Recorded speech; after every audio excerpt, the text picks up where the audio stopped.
यत्र तत्र जगद्गुरो। हे प्रभु, जो दुनिया की सबसे बड़ी विपत्ति है वो विपत्ति ही मुझे दे दो। बुआ कुंती के मुख से सज्जनों ज्यों ही विपत्ति शब्द निकला, भगवान चौंके, अरे बुआ जी ये क्या मांग रही हो? शायद धोखे में आपके मुख से संपत्ति के बजाय विपत्ति शब्द निकल गया। मुझसे विपत्ति नहीं संपत्ति मांगो। शायद आप धोखे में मुझसे विपत्ति मांग रही हो।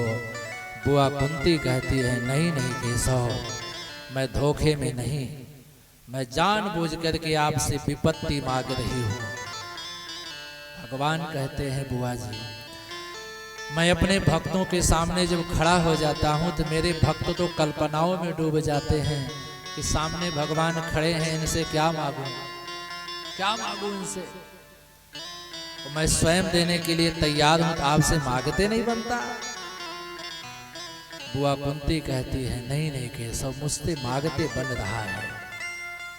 भगवान कहते हैं, बुआ जी फिर सोच लो, संपत्ति की कामना करो, विपत्ति की नहीं।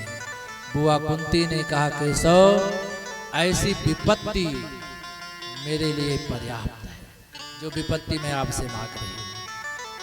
ऐसी संपत्ति मुझे नहीं चाहिए जिस संपत्ति के पाने के बाद आपसे विमुख होना पड़े। जिस संपत्ति को पाने के बाद हम संपत्ति देने वालों को भूल जाते हैं, मुझे वो संपत्ति नहीं चाहिए। प्रायः संसार के लोगों का यही स्वभाव होता चला जा रहा है, जब तक विपत्ति रहती है तब तक हम भगवान को खूब याद करते हैं। जब संपत्ति आ जाती है तो संपत्ति देने वाले को ही हम भूल जाते हैं। यही नहीं होना चाहिए।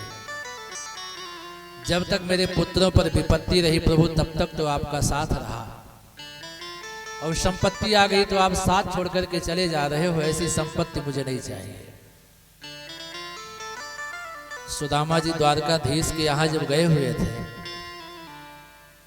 तो भगवान ने सुदामा जी से पूछा था ना, कहिए सुदामा जी सब कुशल से तो है ना? सुदामा जी ने कहा, मेरे समान सुखी दुनिया में कोई है ही नहीं। भगवान ने कहा, प्यारे मित्र, इतनी दीन दशा, इतनी विपत्ति से ग्रस्त हो और कहते हो सुखी। सुदामा जी ने कहा था, विपदो नैव विपदः संपदो नैव संपदः विपद विस्मरणं विष्णु संपत् नारायण स्मृति। वह विपत्ति विपत्ति नहीं, वह संपत्ति संपत्ति नहीं। विष्णु को एक पल भूल जाना ही दुनिया की सबसे बड़ी विपत्ति है। जिस क्षण हमारे मुख से भगवान का नाम नहीं आता, हमारे जीवन का सबसे बड़ा विपत्ति का क्षण वही होता है। और जिस क्षण हम भगवान की कथा सुनते रहते हैं, भगवान का नाम लेते रहते हैं, यही हमारे जीवन की सबसे बड़ी संपत्ति का क्षण है। आप प्यारे भक्त जितने भगवान की कथा सुन रहे हो, गोपाल जी आपके सामने विराजमान है, आप गोपाल जी के सामने विराजमान हो, और यह जो क्षण है यही संपत्ति का क्षण है। और इससे बड़ी संपत्ति जीवन में कुछ और नहीं होनी चाहिए। और जिसने ये मान लिया कि हमारे सामने भगवान बैठे, हम भगवान के सामने बैठे, और मेरे हृदय का तार भगवान से जुड़ जाए, मेरा मन भगवान में रम जाए, मेरे जीवन की सबसे बड़ी संपत्ति वही है।